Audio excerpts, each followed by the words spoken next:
심판하셨죠. 홍수로 심판하셨습니다.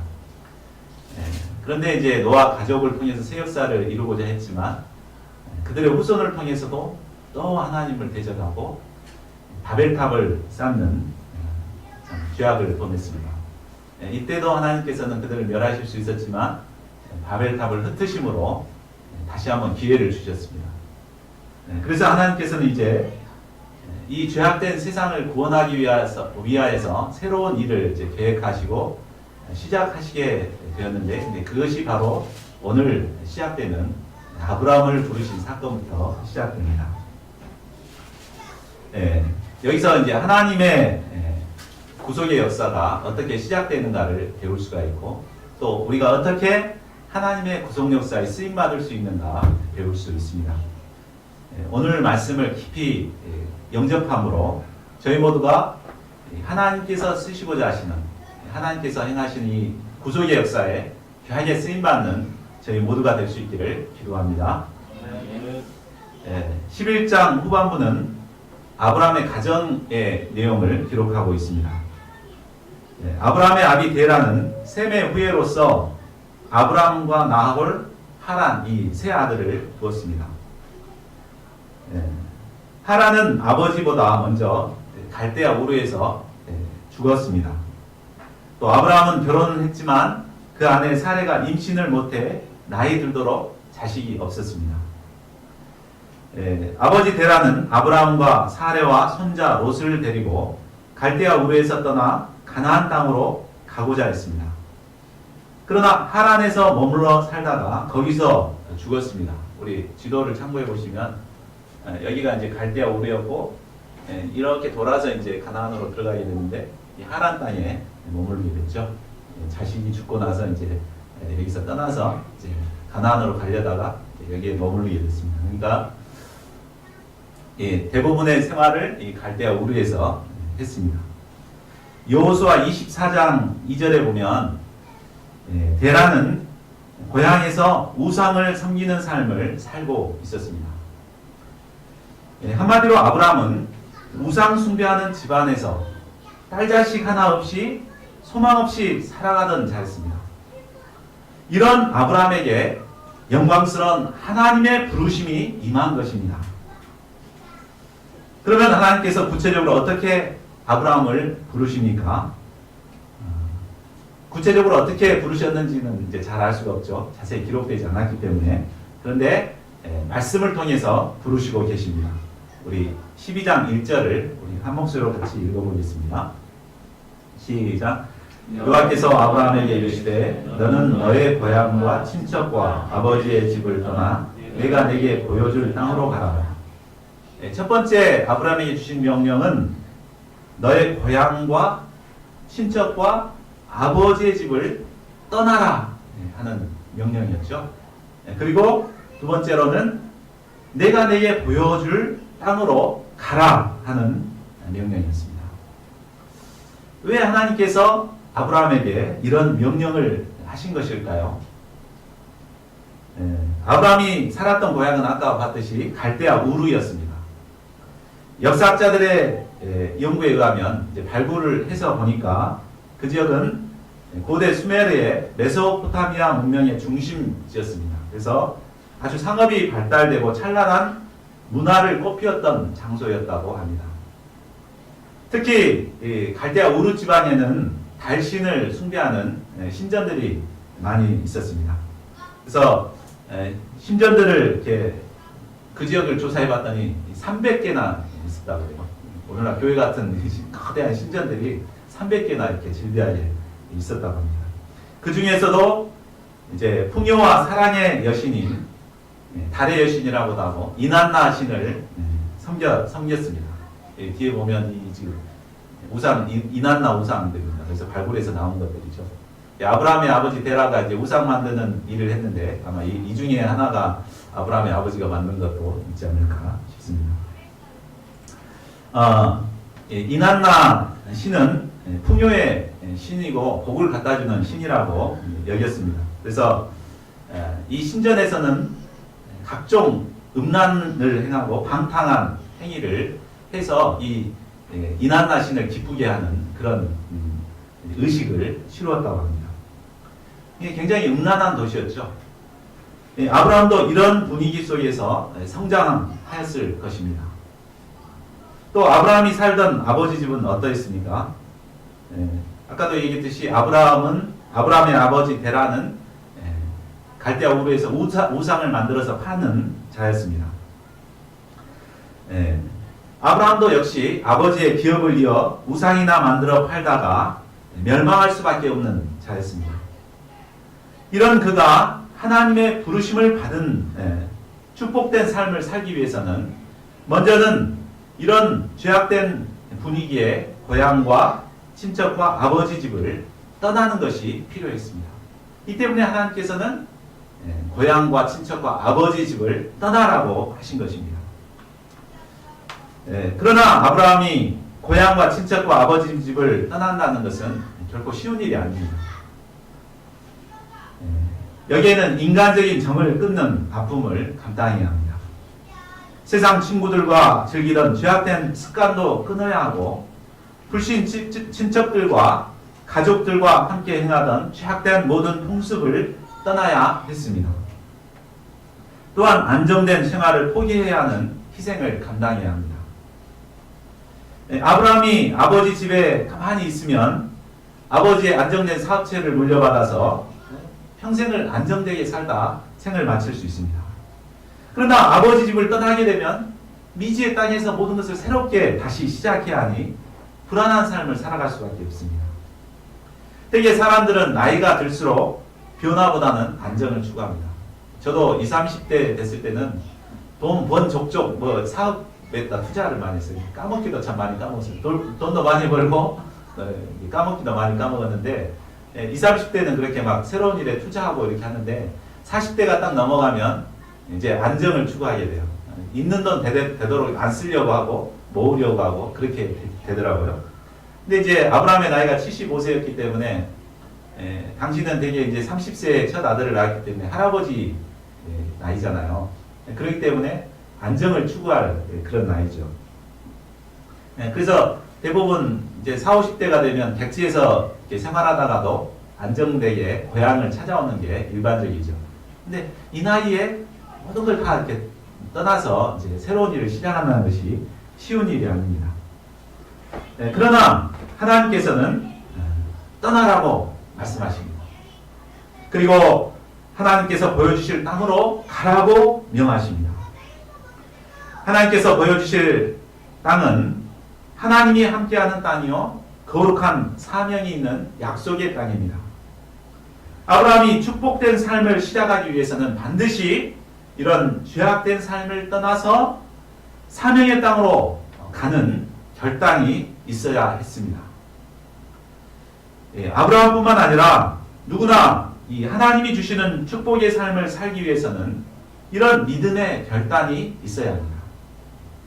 많은 사람들이 하나님의 축복을 받고자 하면서도 이런 결단을 하지 못하기 때문에 믿음의 길에서 떠나게 되는 것을 보게 됩니다. 이 자리에서 없는 사람 얘기를 해서 좀 죄송합니다만 설리 자매 같은 경우도 우리가 정말 귀한 부르심을 받았지만 죄악된 친구들과의 이렇게 끊지 못하고 계속 이제 관계성을 맺다 보니까 결국은 이제 그 길로 가게 되는 거죠. 그러니까 부르심을 받은 자들이 가장 먼저 해야 될 것은 죄악된 환경에서 떠나는 것이 필요하고 하나님의 인도하심 받아 가는 것이 이런 결단이 필요한 것입니다. 이렇게 참 결단하는 것이 아프지만 이런 믿음의 결단을 감당할 때 우리는 하나님께서 주시는 영적인 축복을 누릴 수가 있습니다.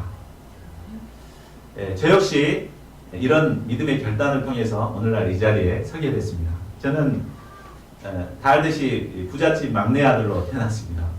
3남 4녀 중에 막내였기 때문에 위에 누님들이 그렇게 나를 섬겼어요. 그러니까 나는 이제 섬김 받는 것이 몸에 완전히 배가지고 있었고 굉장히 이기적인 자였죠. 이기적이고 나밖에 모르는 자로 이렇게 자라났습니다.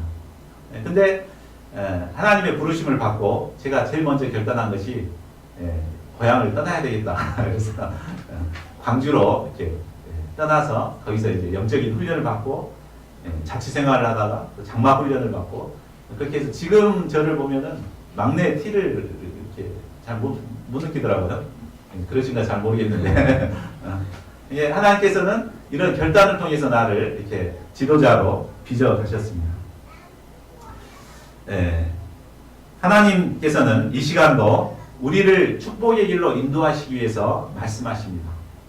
너는 너의 고향과 친척과 아버지의 집을 떠나 내가 내게 보여줄 땅으로 가라.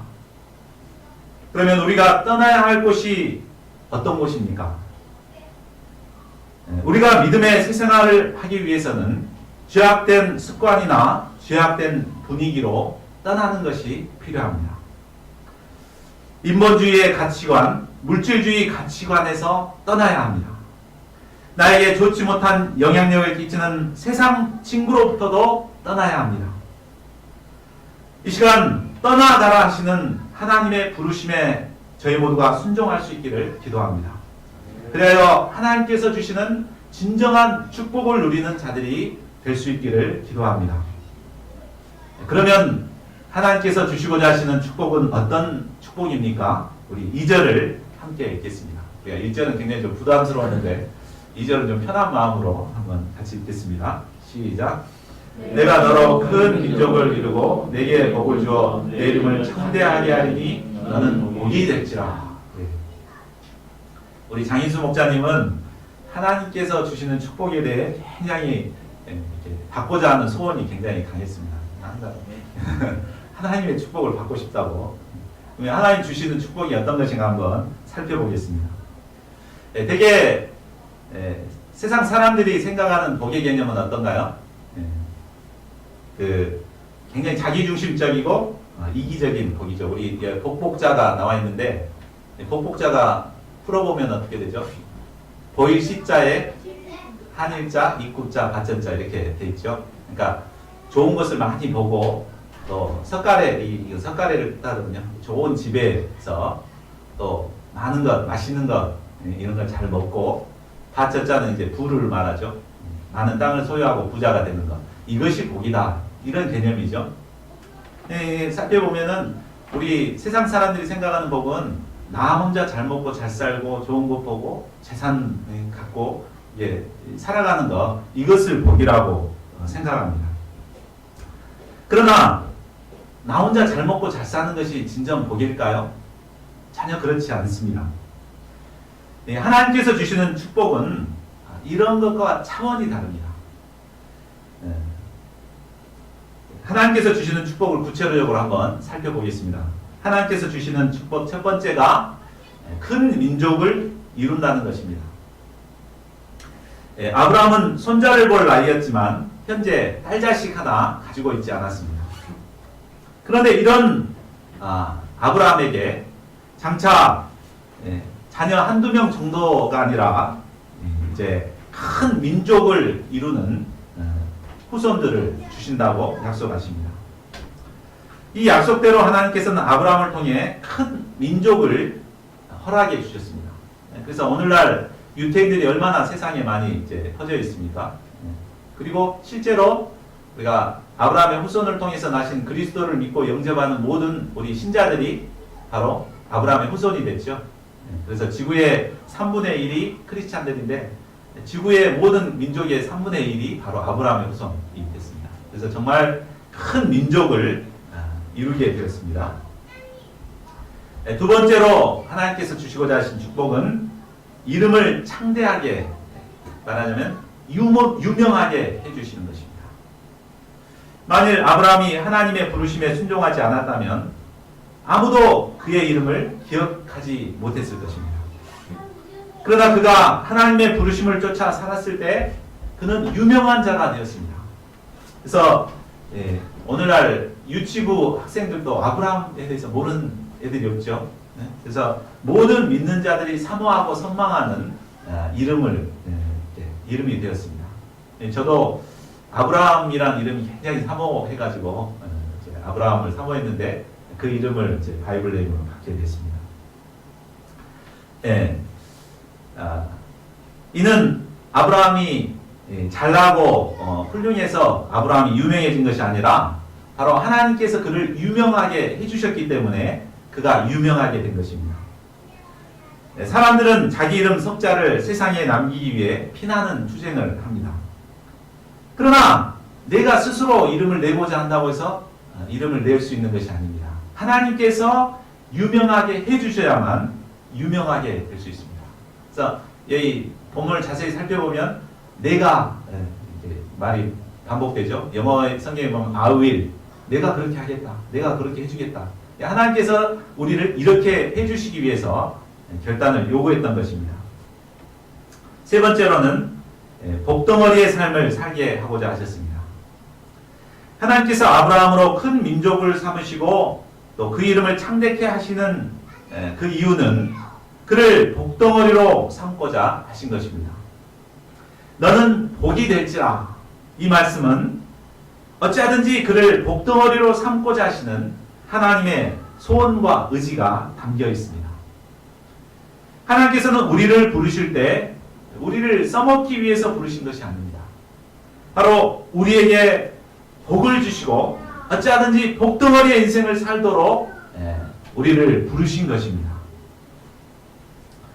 하나님께서 우리에게 주시는 복은 이 땅에서 나 혼자 잘 먹고 잘 사는 복이 아니라 영원한 세계를 바라보며 이 땅에서 사는 축복뿐만 아니라 영원한 축복을 받도록 하시는 것입니다. 우리 인간은 누구나 죄로 말미암아 영원한 심판을 받아야 할 운명에 처해 있었습니다. 그러나 하나님이 주시는 축복을 누릴 때 우리는 영원한 심판에서 벗어나 구원의 은혜를 누리고 영생을 얻게 됩니다. 하나님께서는 믿음으로 사는 자들을 축복하시는 분이십니다. 사죄의 은혜를 베풀어 주시고 이 땅에서 구원의 은혜를 누리며 축복된 삶을 살게 하십니다. 그리고 장차는 영원한 하나님 나라에서 영원한 행복을 누리며 살아가는 축복된 삶을 살게 하십니다. 그리고 하나님께서 주시는 복은 자신만 복 받는 것이 아니라 이 복을 세상 사람들에게 나누어주는 복덩어리 인생을 살게 하십니다. 하나님 없이 사는 인생은 자기만을 아는 이기적인 삶을 살아갑니다. 이를 통해 남에게 상처를 주고 주위 사람들을 부담스럽게 합니다. 그러나 하나님께서는 하나님을 믿는 자들을 통해서 다른 사람들을 복되게 합니다. 그래서 내가 복덩어리가 될 뿐만 아니라 나를 통해서 가족 식구들이 복을 받게 되고 또 직장 사람들이 복을 받게 되고 친구들이 복을 받게 하십니다. 더 나아가 온 세상이 나로 인해서 복을 받도록 축복해 주시는 것입니다.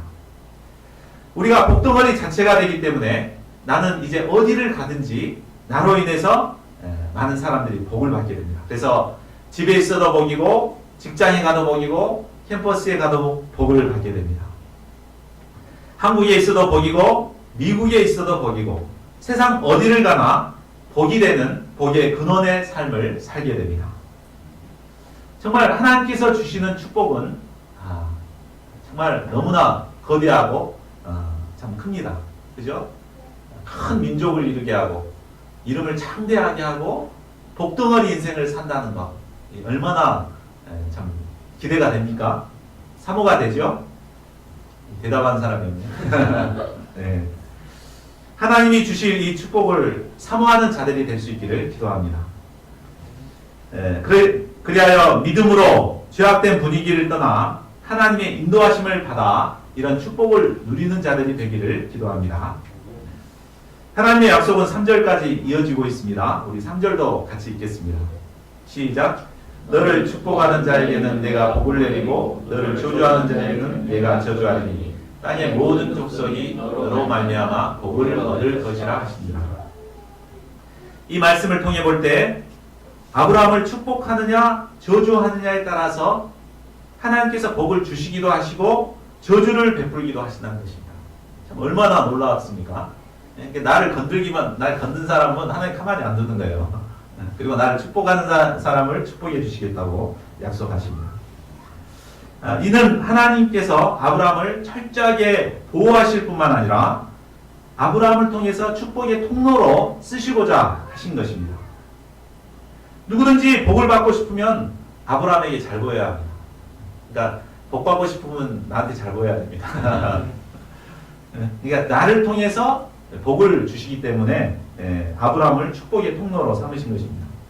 복을 받는 유일한 길은 바로 아브라함으로 말미암는 길밖에 없습니다.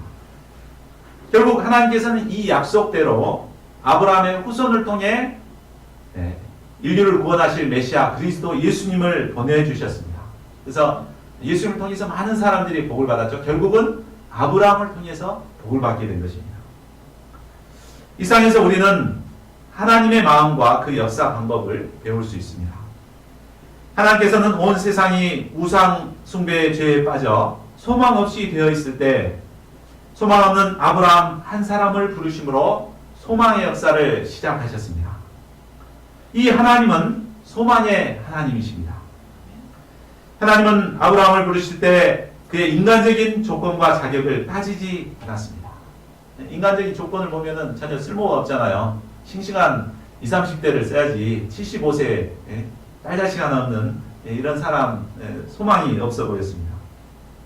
그러나 하나님께서 주권적으로 그를 택하신 것입니다. 우리 자신을 볼 때도 마찬가지죠. 저 같은 경우는 이제 50대 내가 어떻게 뭘 할 수 있겠는가. 하지만 하나님께서 주권적으로 우리를 붙드시고 우리를 통해서 구원의 역사를 이루고자 하신 것입니다. 그러므로 우리는 이 은혜는, 이 부르심은 무조건적인 은혜입니다. 하나님께서는 우리를 죄와 사망의 세계에서 불러내어 그의 기이한 생명의 세계로 들어가게 하신 무조건적인 은혜를 베푸신 분이십니다.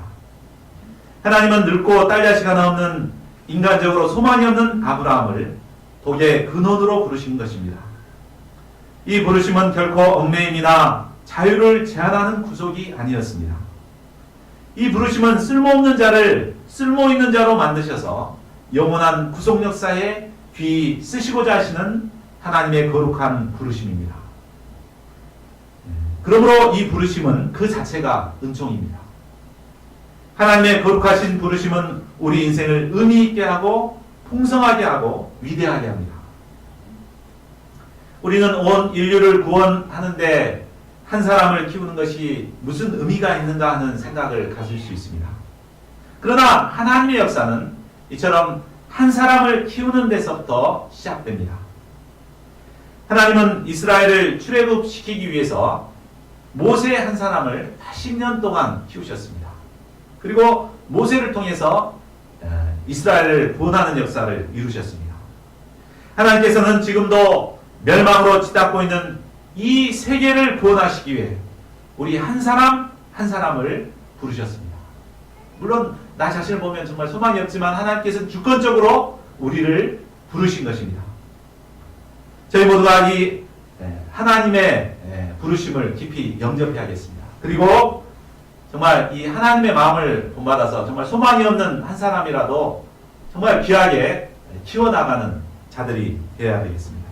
그래서 저희 모두가 하나님의 구속 역사에 귀하게 쓰임받는 자들이 될 수 있기를 기도합니다. 그러면 아브라함이 하나님의 부르심을 받았을 때 그 반응이 어떠했습니까? 우리 4절도 함께 읽겠습니다. 시작. 이에 아브라함이 여호와의 말씀을 따라갔고 롯도 그와 함께 갔으며 아브라함이 하란을 떠날 때에 75세였다. 아브라함은 하나님의 부르심을 받았을 때 주저하거나 말씀이 부담스럽다고 물러서지 않았습니다. 다만 약속의 말씀만을 붙들고 믿음으로 나아갔습니다. 그는 하나님의 말씀에 근거하여 신앙 출발을 한 것입니다. 근데 롯은 삼촌을 따라갔죠. 아브라함은 말씀을 따라갔고 그 결과가 이제 뒤에 우리가 공부해서 보면 알지만 롯은 결국 실패합니다. 그러니까 우리가 사람 때문에 이렇게 따르는 신앙생활은 바람직하지 못하죠. 하나님의 말씀을 붙들고 개인적으로 말씀을 붙잡고 신앙생활하는 것이 중요합니다. 그런데 아브라함이 말씀에 순종하여 고향과 친척과 아버지를 떠나 하나님이 지시할 땅에 간다는 것은 쉬운 일이 아니었습니다. 아까 앞에서도 살펴봤지만 인간적인 정을 끊고 안정된 삶을 부인해야 하는 이런 아픔을 감당해야 했습니다. 친구들은 옆에서 막 만류했을 것입니다. 왜 가냐? 미쳤냐? 거기 어딘지 알고 가냐? 요즘 같으면 인터넷으로 다 이렇게 어딘지 환경을 다 조사해보고 가잖아요. 근데 그때는 아무것도 모르는데 죽으려고 가냐? 이제 이렇게 했을 것입니다. 그러나 그런 가운데서도 아브라함은 말씀을 붙들고 순종하여 나간 것입니다. 이 순종이 아브라함을 위대하게 만든 것입니다. 그는 정말 위대한 순종의 사람이었습니다. 히브리서 11장 8절은 아브라함의 순종을 이렇게 말하고 있습니다. 믿음으로 아브라함은 부르심을 받았을 때 순종하여 장래의 유업으로 받을 땅에 나아갈새 갈 바를 알지 못하고 나아갔으며, 믿음은 바로 순종으로 표현되게 됩니다. 믿음이 아무리 믿음이 있다고 하더라도 실제 생활에서 순종하지 않으면 그 사람은 믿음이 없는 것입니다. 순종은 머리로 이해가 되고 완벽한 계획이 서야만 하는 것이 아닙니다. 장래 어찌할 바를 모르지만 하나님께서 좋은 길을 주실 것을 믿고 하나님을 믿고 순종해 나가는 것입니다. 아브라함은 갈 바를 알지 못하고 나아갔지만 이 하나님을 믿었기 때문에 조금도 불안하거나 두렵지 않았습니다. 왜냐하면 그에게는 보배로운 하나님의 약속의 말씀과 또 천지의 주제이신 하나님께서 그와 함께 하셨기 때문입니다. 6절을 보십시오. 아브라함은 마침내 가나안 땅에 이르게 되었습니다. 그런데 하나님께서 약속하신 땅에는 가나안 원주민이 눈을 시퍼렇게 뜨고 살고 있었습니다. 아마 믿음으로 이렇게 딱 갈 때 아마 기대도 됐을 거예요. 가면은 뭔가 이렇게 새로운 일들이 펼쳐질 것이다. 좋은 환경에 그냥 집도 이렇게 딱 마련되어 있고 그럴 것이다. 이런 기대를 갖고 막상 갔는데 시퍼런 이방인들이 이제 가나안 원주민들이 있고 자기는 뭐가 되는 거예요? 완전히 이제 그 이방인이 돼버린 거죠. 그래서 그들에게 왕따 당하고 그들의 눈치를 보고 이리 다니고 저리 다니고 장막 생활을 해야 됐습니다. 그는 약속의 땅에 왔지만 장막 생활을 해야 했습니다. 이처럼 하나님의 약속과 또 현실과는 큰 차이가 있는 것을 보게 됩니다. 비전과 현실과의 차이로 인해 그도 잠시 흔들렸을 것입니다. 그랬겠죠. 내가 지금 친구들 가지 마라고 말릴 때 괜히 이렇게 들을 걸 받는가 싶기도 했을 것입니다. 이러다 이방 땅에서 객사하는 건 아닌가 참 두려워하고 별의별 생각이 들었을지 모릅니다. 그러면 이런 아브라함을 하나님께서는 어떻게 도와주십니까? 7절 상반절을 보십시오. 내가 이 땅을 내 자손에게 주리라. 하나님께서는 지금은 아브라함의 명의의 땅 한 평이 없지만 이 모든 땅을 아브라함의 자손에게 주겠다고 약속하셨습니다. 하나님께서 우리에게 주시는 축복은 내 당대에 이루어지고 사라질 축복이 아닙니다. 바로 먼 후대까지 이루어질 축복을 말씀해 주십니다. 그러니까 우리가 참 우리나라 사람들이 굉장히 조급하거든요. 기도만 하면 바로 응답되기를 기대하고 이렇게 하는데 하나님께서 주시는 축복은 정말 이렇게 먼 후대까지 미치는 축복이에요. 그러니까 우리가 이 하나님을 이렇게 믿는 믿음으로 이렇게 인내하며 기다리는 게 참 필요합니다. 그래서 우리가 믿음의 생활을 잘하면 물론 우리도 복 받지만 우리 후손들도 함께 복을 받게 됩니다. 우리 자녀들이 옆방에 와 있는데 우리가 믿음의 생활을 잘하면 우리 자녀들도 축복을 받게 되고 또 2세, 3세들도 계속해서 축복을 받게 되는 것입니다. 이제 하나님의 도우심으로 아브라함은 모든 의심을 떨쳐버리고 자신에게 나타나신 하나님께 감사하며 제단을 쌓게 되었습니다. 그는 눈에 보이는 것도 없고 손으로 만져지는 실제적인 축복이 하나도 없었지만 자신을 돌아보시고 찾아오신 하나님께 감사의 제단을 쌓은 것입니다. 또한 그는 이사 가는 곳마다 단을 쌓고 여호와의 이름을 불렀습니다. 여호와를 위하여 단을 쌓는 것은 그가 범사에 감사하는 생활을 했다는 것을 보여줍니다. 그는 하나님의 부르심에 감사하고 그의 인도하심과 보호하심에 감사했습니다.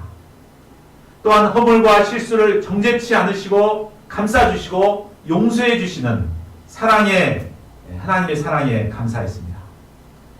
그는 왜 나를 이런 위험한 곳으로 이끌어내 생고생시키는가 하며 불평하지 않았습니다. 오히려 쓸모없는 나를 부르사 연단하시고 영원한 구속 역사에 쓰시는 하나님의 은혜를 심령 깊이 감사했습니다. 감사는 그리스도 예수 안에 우리를 향하신 하나님의 뜻입니다. 10절을 보십시오. 아브라함이 약속의 땅에 거하여 새 생활을 한 지 얼마 되지 않아 그 땅에 심한 기근이 생기게 되었습니다. 믿음으로 살아갔는데 계속해서 현실적인 어려움에 부딪히게 됩니다. 우리는 믿음으로 살면 모든 게 잘 풀려야 되잖아요. 믿음으로 사는데 계속해서 어려움이 생깁니다. 심한 기근이 생겼습니다. 그런데 이때 아브라함은 두려움에 사로잡혀서 기도도 하지 않고 기근이 없는 애굽 땅을 사모해서 그곳으로 가버렸습니다. 그런데 애굽에 가까이 이르게 되자 이제는 아름다운 사례 때문에 자신이 죽을 것 같은 두려움이 생겼습니다. 사라가 굉장히 아름다웠던 것 같아요. 그래서 사례를 보면은 이 사람들이 가만히 안 두고 이제 왕궁으로 데려갈 것을 생각하고 그러면 이제 자기를 죽일지 모르겠다 이렇게 생각하고 비겁하지만 이제 누이라고 이렇게 속이는 그래서 이제 서로 이제 짰죠. 그렇게 해서 죽음을 모면하고자 했습니다. 아브라함의 일상은 적중이었습니다. 그들이 애굽에 도착하자마자 애굽 사람들은 절세 미인이 왔다고 하며 사례를 칭찬했습니다. 결국 사례는 바로의 후궁으로까지 청거되게 되었습니다. 그리고 아브라함은 느닷없이 양과 소와 노비와 나귀와 낙타를 얻게 되었습니다. 아브라함은 이전보다 더 큰 부자가 되었지만 그의 마음은 비참했을 것입니다. 그는 깊은 절망에 빠지게 되었을 것입니다. 하나님은 이런 아브라함을 가만히 내버려 두지 않았습니다. 우리 17절을 보십시오. 보다보다 못한 하나님께서 이제는 가만히 놔둘 수가 없어서 친히 개입하십니다. 3절에서 아까 너를 축복하는 자를 축복하고 저주하는 자를 저주한다 그랬잖아요. 이 말씀의 약속대로 하나님께서 개입하신 것입니다.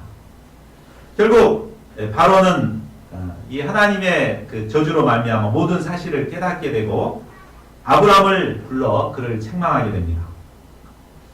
믿음의 사람이 인간적으로 살아갈 때 이처럼 불신자를 통해 책망을 받게 됩니다. 요즘 크리스찬들이 굉장히 책망을 많이 받고 있는데 불신자들에게 그것은 하나님이 직접 책망하시지 않지만 우리가 참 귀담아 들어야 될 것 같아요. 우리가 믿음으로 살지 않으면 이렇게 불신자들에게 책망을 받게 됩니다. 결국 아브라함은 불신자 바로에게 심한 책망을 듣고 동역자를 찾아올 수 있었습니다. 하나님께서는 연약해서 믿음의 길을 잠시 떠난 아브라함을 친히 도우시고 인도하셔서 다시 믿음의 길을 가도록 도와주셨습니다. 이 하나님은 실로 은혜의 하나님이시요 사랑의 하나님이십니다. 결국 아브라함은 하나님의 크신 사랑을 깊이 체험하고 처음 단을 쌓았던 곳으로 돌아와 여호와의 이름을 부르게 되었습니다. 결론입니다. 하나님께서는 죄악된 시대를 구원하시기 위해 연약한 아브라함을 부르셨습니다. 아브라함은 늙고 소망 없는 자였지만 하나님의 부르심에 순종하여 말씀을 쫓아 살았을 때 그는 큰 민족을 이루고 이름이 창대하며 복의 근원이 되는 삶을 살게 되었습니다. 무엇보다 땅의 모든 족속이 아브라함을 통해 복을 받는 축복을 누리게 되었습니다. 아브라함을 부르신 하나님께서는 이 시간도 우리를 부르고 계십니다. 너는 복이 될지라. 이 하나님의 부르심을 영접하여 복된 인생을 살아가는 저희 모두가 될 수 있기를 간절히 기도합니다. 요절 말씀 1절과 2절을 함께 읽고 기도하고 마치겠습니다. 시작. 여호와께서 아브라함에게 이르시되 너는 너의 고향과 친척과 아버지의 집을 떠나 내가 내게 보여줄 땅으로 가라. 내가 너로 큰 민족을 이루고 내게 복을 주어 내 이름을 창대하게 하리니 너는 복이 될지라.